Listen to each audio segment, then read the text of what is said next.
जितने भी भोग विलास क्या है, मंदिरों में जाते हो, भोग लगाते हो, प्रसाद चढ़ाते हो, पत्थर की मूर्ति नहीं खाती बेचारी। विश्वास है, श्रद्धा है, भक्ति है, ये वो भी। मैं ये इनकार नहीं करूंगा कभी कोई गलत मान ले कि मैंने उनको उनकी आलोचना की, नहीं।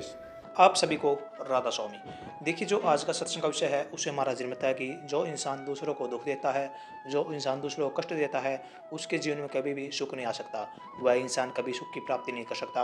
और साथ ही महाराज जी ने बताया कि जो इंसान मंदिरों में जाता है, पत्थरों को पूजता है, प्रसाद चढ़ाता है, उसे ये सत्संग अवश्य सुनना चाहिए। महाराज जी ने बताया कि इन पाखंडों से बचकर हमें अच्छा जीव बनना चाहिए, हमें अच्छे कर्म करने चाहिए, क्योंकि हम जिस प्रकार का कर्म करेंगे हमें फल भी वैसा ही मिलेगा। अगर हम मंदिरों में जाते हैं और पाप करते हैं तो हमें कोई फ़ायदा नहीं मिलता, और अगर हम घर रह कर पुण्य करते हैं तो उससे हमें बहुत फ़ायदा मिलता है। तो चलिए, आपका कीमती समय लेते हुए सत्संग को शुरू करते हैं। कृपया सत्संग को पूरा सुनकर पुण्य भागीदार अवश्य बनिए। राधा स्वामी। संतों जो भी संत हुए उन्होंने सबने यही तो बताया है। इन बातों को जब तक हम मानते नहीं हैं, हम तो जाते तो हैं, अच्छी बात है, ये भी नहीं कहूँगा कि हम मानते नहीं, मानते भी हैं, देखते हैं प्रभाव बहुत है। बहुत सी बुराइयों को हमने छोड़ा है, छोड़ते जा रहे हैं, क्योंकि जब तक इंसान को दुख नहीं पड़ता तब तक वो सुख को जान नहीं सकता कि सुख होता क्या है। जिसका जीवन सुख ही सुख में बीतता है वो दुख को नहीं पहचान सकता। लेकिन एक दुखी इंसान जब दुख में जी लेता है, दुख से जब वो उठता है तो उसको पता लगता है कि दुख को बीत जाने के बाद सुख का एहसास क्या होता है। वो जब सुख उसको मिलता है, उसको वो शांति मिलती है, फिर वो दुख के दिन याद नहीं करना चाहता। लेकिन वो दुख के कारण क्या है? कारण यही है। कारण का जिम्मेवार कौन है? और कोई नहीं, हम ही हैं उसके जिम्मेवार। अभी थोड़ी देर पहले की बात है, अपने यहाँ हिसार के पास में शाहजहाँपुर, कौन सा गांव है, शाहपुर, शाहपुर से एक प्रेमी आए थे। वो कहने लगे, जी ये तो मानते हैं कि सब जीवों में आत्मा रूह एक जैसी है। मैं हाँ है। नोला, लेकिन संतों की जो रूह होती है वो दिव्य होती है, तो वो नोला दूसरे जीवों की दिव्य कैसे हो सकती है? सत्संग को मैं कहने लगा कि बुझा हुआ चिराग है। लेकिन हाँ, चिराग तो है ना, वो उसमें बत्ती भी है, तेल भी है, चिराग है। वो संतों का जलता हुआ चिराग है, वो बुझा हुआ है, उसको उसके पास ले जाओगे क्या होगा? कहने लगे वो भी दिव्य हो जाएगा। तो जो आत्माएं संतों के पास चली जाएंगी और वो दिव्य नहीं है, तो वो दिव्य क्यों नहीं होंगी? जरूर होंगी, उनको रोक नहीं सकता कोई भी। लेकिन उनमें करने के लिए अपने दिल के अंदर पूरा साहस होना चाहिए। जो इस सोच के साथ आएगा, इस आस्था, विश्वास और श्रद्धा को अपने दिल में बैठा लेगा। लेकिन ये वचन उनके प्रति है जो गुरुमुख हैं, जो गुरु की आज्ञा में चलते हैं। रविदास जी ने कहा कि समाज में जाति पाति ने बिगाड़ दिया सारा काम। कहते हैं जात पात के फेर में उलझ रहे सब लोग, मानुषता को खाते है रविदास जात का रोग। कि मानुषता को खाते है, हमारा समाज बांट दिया। आज हालात देखो, कहीं हिंदू की लड़ाई है, कहीं मुसलमान की लड़ाई है, इंसान इंसान को मारता है। ये नहीं समझता ये भी खुदा की बनाई हुई मूर्ति है। जब हम इतने पाप और अन्याय और जुल्म पर उतर जाते हैं, क्या उनमें हमारी तरह शरीर नहीं है? क्या उनकी रूह आत्मा नहीं है? क्या उनको प्यार की जरूरत नहीं है? सब जब इस रास्ते को अपना लेंगे, प्यार के सच्चाई के रास्ते पर चलेंगे, सब में रूह की एक समानता मान लेंगे और ये जाति पाति का बंधन छोड़ देंगे। कबीर साहब ने भी यही कहा है कि जात पात पूछे नहीं कोई, हरि का भजे जो हरि का होए। अरे भक्ति के रास्ते में जाति का सवाल ही नहीं है। जो हरि को भजता है वो हरि का है। और कह भी दिया कि ऊंची जाति का मान के किसी को यह ना कहो, कर्म इंसान अच्छे करो। जाति कोई भी हो सकती है, किसी भी जाति में पैदा होगा, लेकिन कर्म अच्छे करने से वो ऊंचा बन जाएगा। लेकिन ऊंची जाति में रह के अगर वो नीचे कर्म करता है तो वो ऊंचा कैसे बनेगा? वो तो नीचे ही गिरेगा। वो तो कहते हैं कि पांव पूजो चंडाल के जो हो गुण प्रवीण। जो गुण प्रवीण है उसके पांव पूजो, चाहे वो चंडाल क्यों ना हो, क्योंकि गुण है उसमें। और जिसमें भक्ति का गुण है वह जाति का तो सवाल ही नहीं है। तो इसलिए जो शब्द कहा ना, अभी कहा था कि झूठा है संसार सारा, याद आ गया मुझे। रविदास जी ने सही यही बात कही है। वो कहते हैं थोथा जिन्हें पिछोड़ो रे, पिछोड़ो जिसमें निज कण होई। थोथा, थोथा कौन सा? संसार के कार्य व्यवहार जो हम करते हैं सब थोथे बता दिए उन्होंने। जैसे इसमें कह दिए ना हम बंधे हुए हैं बंधनों से। ये मेरा रिश्तेदार है, ये मेरा भाई है, ये मेरा बेटा है, ये मेरा धन है, ये मेरा घर है, ये मेरा मकान है, ये मेरी जायदाद है। किसका साथ चलेगा? कर्म साथ जाता है। कर्म बनाओ, कर्म सुधारो।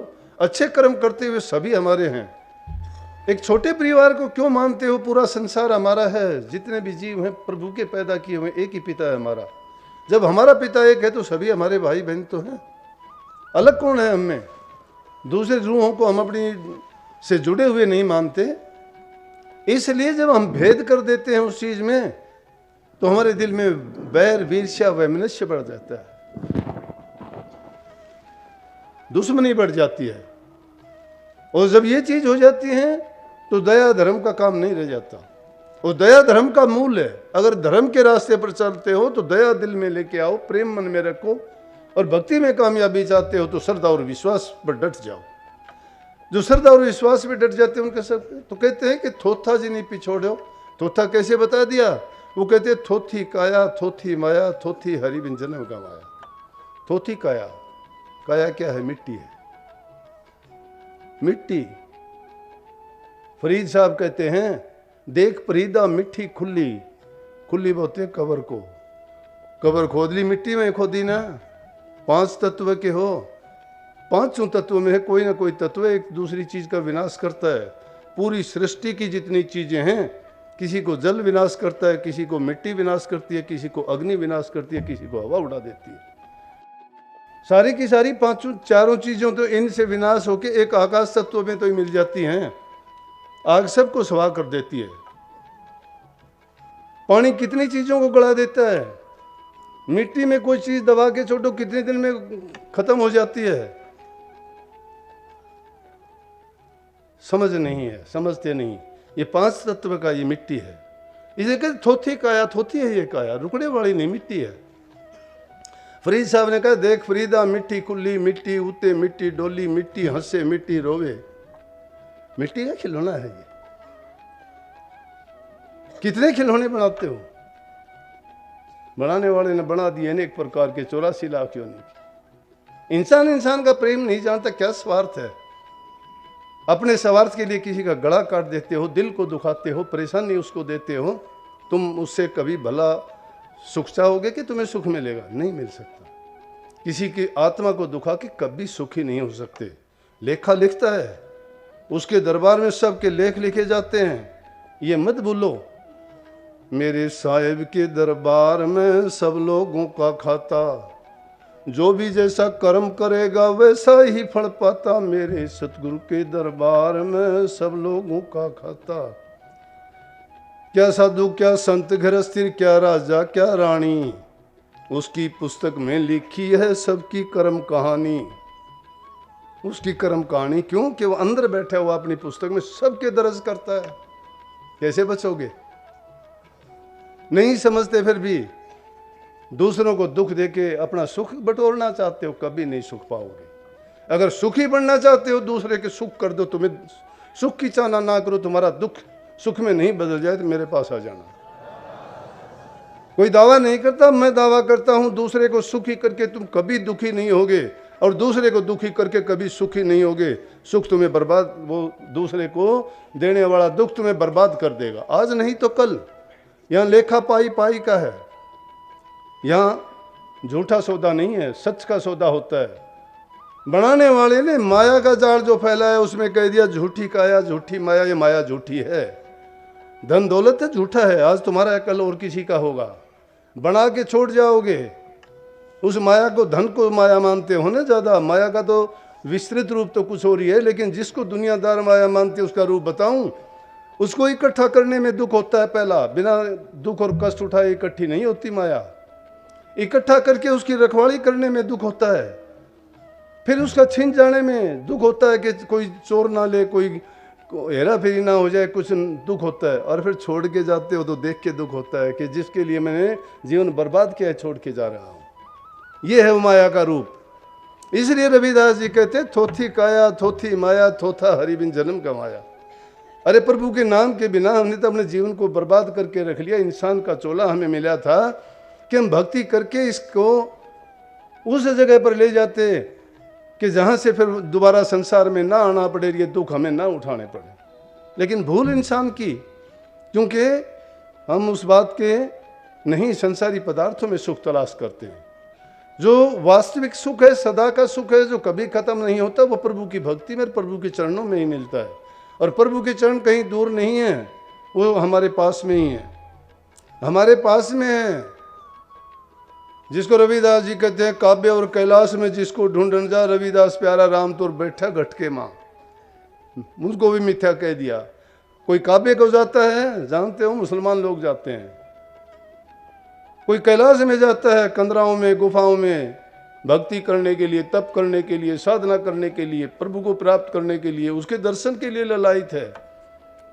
लेकिन उसको ढूंढने की जरूरत नहीं है। रविदास जी ने तो बहुत आसान बता दिया कि मन चंगा तो कठौती में गंगा, वो कहीं जाने की जरूरत नहीं है। काव्य और कैलाश में क्यों फिरते हो टक्कर मारते? वो प्यारा आपके हृदय में बैठा हुआ है, तलाश करो, अंदर में जाओ। 9 दरवाजों को छोड़ के 10वीं गली है, उसको खोल के तो देखो, गुप्त दरवाजा है। वो गुप्त दरवाजा, वह गुप्त गली उस गुप्त खजाने की ओर लेके जाती है। वो गुप्त खजाना जिसको मिल जाता है, उसको संसार की चाह, उसके दुख और कष्ट सब दूर हो जाते हैं, उसको दूसरी चाह नहीं उठती मन में। बड़े बड़े राजे महाराजाओं ने सब सुखों को इसलिए त्याग दिया था कि गुप्त खजाने की चाबी मिल गई थी उनको, और उस आनंद को, उस सुख को उन्होंने जान लिया था। इसलिए उन्होंने कहा कि थोथी काया है, थोथी माया है, हरि के नाम के बिना, भक्ति के बिना इंसान का जीवन भी थोथा है। आगे कह दिया, थोथा पंडित थोथी बाणी, थोथी हरि बिन सब है कहानी। कहता है पंडित भी थोथे हैं, क्योंकि झूठ बकते हैं, उन्होंने देखा ही नहीं, गुणगान करते हैं, पेट पालने के लिए झूठी सच्ची बात बना देते हैं। मरने पे, जीने पे, यज्ञ में, हवन में, पूजा में, पाठ में क्या करते हैं? बहकाते हैं लोगों को। मूलों में पैदा हो गया इसका, ये क्या कहते हैं जो शादी के टाइम कहते मांगलिक हो गया, मूलों में पैदा हो गया मांगलिक। मैं कहता हूँ मूलों में पैदा हो गया, मूल के बिना है क्या? और मांगलिक कहते हैं, मंगल तो अच्छे को कहते हैं, मांगलिक तो भला होता है, वो बुरा कैसे हो गया? वो पता नहीं क्या सबके दिमाग में आ जाती है। जब उसने लेख लिख रखे हैं, यहाँ नए लेख किससे लिखवा लेते हो तुम? वो कुंडली में नए लेख लिखवा लेते हैं, मेरे जैसे मूर्ख लिख देते हैं कि मूलों में पैदा हो गया, सोने का पाइया हो गया, लोहे का पाइया हो गया। पाइया क्यों हो गया? किलो किलो के बनवाओ। अकल मार दी, इसलिए गई थोथा पंडित थोथी बाणी। वो बाणी भी थोथी कहते हैं। थोथी हरि बिन सब है कहानी, अरे प्रभु के नाम के बिना सब थोथा है। वो एक सार्थक है, वो हमारा साथ देता है, वो नहीं साथ छोड़ता, दुख में सुख में हर हाल में हमारे साथ रहता है। सोते जागते उठते बैठते हम भूलते हैं, वो नहीं भूलता, वो तो देखता रहता है। सोते हुए के भी लेख लिखता है, जागते के भी लिखता है, कर्म करते हुए भी लिखता है, लेकिन कर्म नहीं बनाते हम तो हर समय भूल जाते हैं। उसको भी धोखा देने से नहीं हटते हैं, उसकी भी नाम का ओट लेके भी धोखे का खेल खेलते हैं। आगे कह दिया, थोथा मंदिर भोग विलासा, थोथी आन देव की आशा। भोग विलासा, जितने भी भोग विलास क्या है? मंदिरों में जाते हो, भोग लगाते हो, प्रसाद चढ़ाते हो, पत्थर की मूर्ति नहीं खाती बेचारी। विश्वास है, श्रद्धा है, भक्ति है, ये वो भी मैं ये इनकार नहीं करूंगा कभी कोई गलत मान ले कि मैंने उनको उनकी आलोचना की, नहीं। आस्था है लोगों की, ठीक है, लेकिन थोथी है वो। ये जितने और कर्म बताए वो भी थोथे हैं, वो भी थोथी लौकिक भक्ति है। इस लोक में रहते हुए उसको इज्जत मिलती है, सम्मान मिलता है कि भाई वो भक्ति करता है, प्रसाद चढ़ाता है, मूर्तियों को ताज चढ़ाता है। बड़ी बड़ी मूर्तियां हैं हिंदुस्तान में, बड़ी बड़ी सोने की कुर्सियां, हीरे जवाहरात जड़े हुए हैं, उन पर कोई बैठने वाला नहीं है, लेकिन जड़ी हुई है वो थोथी हैं। जिसमें कोई बैठता नहीं, उससे काठ वाली अच्छी कोई किसी के बैठने के काम आता है। उनकी तो रखवाली और करनी पड़ती है, चोर ना चुरा ले जाएं। मंदिरों में जाके देखो, धन गड़ा पड़ा है, आप जैसे हमारे जैसे आस्था के अंधे लोगों ने उस पर चढ़ाया है, लेकिन आज वो क्या है? वो माया थोथी है। क्या काम आई वो? क्यों किसी नेक काम के लिए नहीं लगाई गई? लोग भूखे मरते हैं, माया वहां दबी पड़ी है, क्या काम देगी वो? जब इंसानों के तो भूख से तड़प रहे हैं, उनकी जान निकलती है, वो मंदिरों में कैद है, उस लक्ष्मी को कैद कर रखा है बेचारी को, किसका जीवन सुधारेगी वो? तो इसलिए उसको थोथी काया थोथी माया में मिला दिया उसको भी।